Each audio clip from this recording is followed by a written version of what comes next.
ମୁଁ ଶ୍ରୀ ଯଦୁନାଥ ପାଢ଼ୀ ଅବସରପ୍ରାପ୍ତ ପ୍ରଧାନ ଶିକ୍ଷକ। ମୋର ଘର ଏଇ ଇରମରେ। ମୁଁ ଆଜିକୁ 40-50 ବର୍ଷ ଧରି ସ୍ୱର୍ଗତ ନୀଳମଣି ବାବୁଙ୍କ ଅମଳରୁ ଦଳ ପ୍ରତି ମୋର ଆସକ୍ତି ରହିଛି। କାରଣ ସେମାନେ କର୍ମୀ ଏବଂ ସେମାନେ ସମାଜର କିଛି ଉନ୍ନତିମୂଳକ କାମ କରନ୍ତି ନିଃସ୍ୱାର୍ଥପର ସେବା ପାଇଁ। ତାଙ୍କର ସେହି ସେବା ପାଇଁ ମୁଁ ତାଙ୍କ ପାଇଁ ବେଶୀ ମୋର ଗୋଟେ ଆସକ୍ତି ରହିଛି। ଆଉ ବର୍ତ୍ତମାନ ଗଣତନ୍ତ୍ର ଅବସ୍ଥାରେ ବର୍ତ୍ତମାନ ଯାହା ଦେଖାଯାଉଛି, କେବଳ ବଡ଼ ବଡ଼ ବ୍ୟବସାୟୀମାନଙ୍କୁ କୋଟି କୋଟି ଟଙ୍କା ରିହାତି ଦେଇ ଗୋଟେ ବେପାର ସୂତ୍ରରେ ବର୍ତ୍ତମାନ ଭାରତବର୍ଷ ଚାଲିଛି ଏବଂ ଗରିବ ଖଟିଖିଆ ମୂଲିଆମାନେ ଟ୍ୟାକ୍ସ ଦେଇ ତାଙ୍କ ଜୀବନ ଯନ୍ତ୍ରଣାରେ ସେ ଜର୍ଜରିତ। ଚାଷୀମାନେ କିଭଳି ଭାବରେ ଆତ୍ମହତ୍ୟା କରୁଛନ୍ତି ବିଗତ 10 ବର୍ଷ ଭିତରେ ତାର ନମୁନା ସର୍ଭେ ମଧ୍ୟ ବାହାର କରାଯାଇଛି। ସେ ଯାହା ହେଉ ବିଜେପି ଦ୍ୱାରା ବା ଅନ୍ୟ କୌଣସି ସଂଗଠନ ଦ୍ୱାରା ଏ ପଞ୍ଚାୟତରେ ଆମ ଇରମ ପଞ୍ଚାୟତରେ କୌଣସି ପ୍ରକାର ଉନ୍ନତି ହୋଇନାହିଁ। ଆମ ଇରମରେ ମଧ୍ୟ ଯାହା ହେଇନଥିଲା ପ୍ରଫୁଲ୍ଲ ବିଶାଳଙ୍କ ସରପଞ୍ଚ ସମୟରେ ଏବଂ ବାବୁଲିଙ୍କର ତାଙ୍କର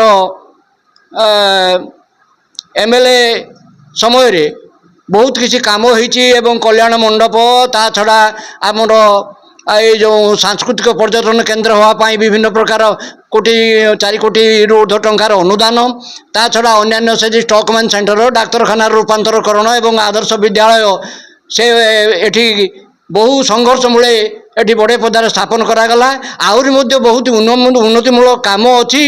ଏଥିପାଇଁ ଗୋଟେ ସ୍ୱଚ୍ଛତା ଦରକାର, ନିର୍ମଳତା ଦରକାର ଏବଂ ସେଥିପାଇଁ ମୁଁ ମଧ୍ୟ ସମସ୍ତଙ୍କୁ ଆହ୍ୱାନ କରୁଛି ଆଗାମୀ ଦିନରେ ନବୀନ ପଟ୍ଟନାୟକ ହାତ ମୁଠାକୁ ଟାଣ କରନ୍ତୁ ଏବଂ ଯୋଡ଼ି ଶଙ୍ଖରେ ଭୋଟ ଦେଇ ଆମର ବିଜେଡି ସରକାରକୁ ପୁଣି ଥରେ ଗାଦିଶୀନ କରନ୍ତୁ। ସେ ଜଣେ ନିର୍ମଳ ଭାବମୂର୍ତ୍ତିର ମୁଖ୍ୟମନ୍ତ୍ରୀ ଲୋକ। ତାଙ୍କର ଗୋଟିଏ ମାତ୍ର କୌଣସି ଦୁର୍ନୀତିରେ ଏପର୍ଯ୍ୟନ୍ତ ସୂଚନା ନାହିଁ। ଭାରତବର୍ଷରେ ଅନ୍ୟାନ୍ୟ ମୁଖ୍ୟମନ୍ତ୍ରୀମାନେ କାରାବରଣ କରିବା ବେଳେ ଆମର ବର୍ତ୍ତମାନ ଭାରତର 1 ନମ୍ବର ମୁଖ୍ୟମନ୍ତ୍ରୀ ହେଉଛନ୍ତି ନବୀନ ବାବୁ।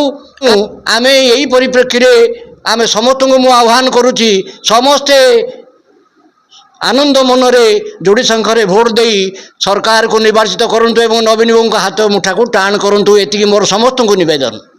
ପ୍ରଫୁଲ୍ଲ କୁମାର ବିଶ୍ୱାଳ, ଜିଲ୍ଲା ସାଧାରଣ ସମ୍ପାଦକ ତଥା ଇରମ ଗ୍ରାମ ପଞ୍ଚାୟତର ପୂର୍ବତନ ସରପଞ୍ଚ।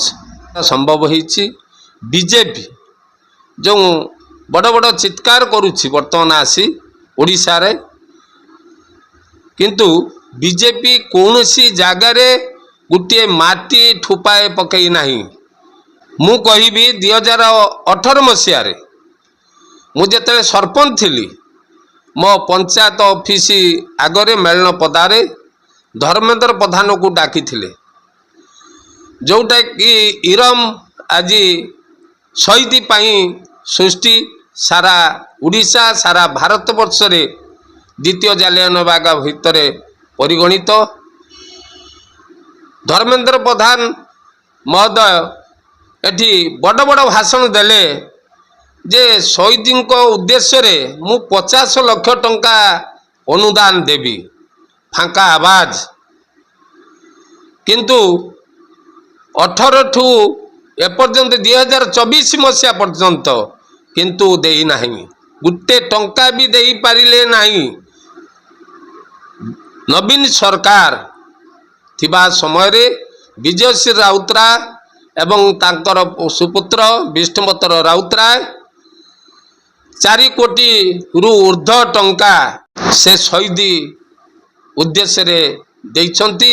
ସମାଧି ପୀଠଟା ଉନ୍ନତିକରଣ, ନଅଣ ପୋଖରୀର ପାର୍କ ଅବତରଣ ଏବଂ ଚିଲଡ୍ରେନ୍ ପାର୍କ, ଯେଉଁଟା ବଡ଼େପଦାରେ ଚିଲଡ୍ରେନ୍ ପାର୍କ କରିବା ପାଇଁ ସେ ସବୁ ବ୍ୟବସ୍ଥା କରିଛନ୍ତି। ତାକୁ ଇରମ ପଞ୍ଚାୟତକୁ ବିଜୁ ପଟ୍ଟନାୟକ 1988 ମସିହାରେ ଆସିଥିଲେ, ବଡ଼େପଦା ନୀଳମଣି ରାଉତରାୟ ଆସିଥିଲେ, ବିଜୟଶ୍ରୀ ରାଉତରାୟ ଆସିଥିଲେ। କିନ୍ତୁ ଏଟା ହେଉଛି ଆମ ଇରମର ଗର୍ବ ଯେ ବାଜଦପୁର ବ୍ଲକ ଗୋଟିଏ ଆଦର୍ଶ ସ୍କୁଲ ପାଇଥିବା ସ୍ଥଳେ ଇରମକୁ ଇରମରେ ତାକୁ ନିରୂପଣ କରାଗଲା।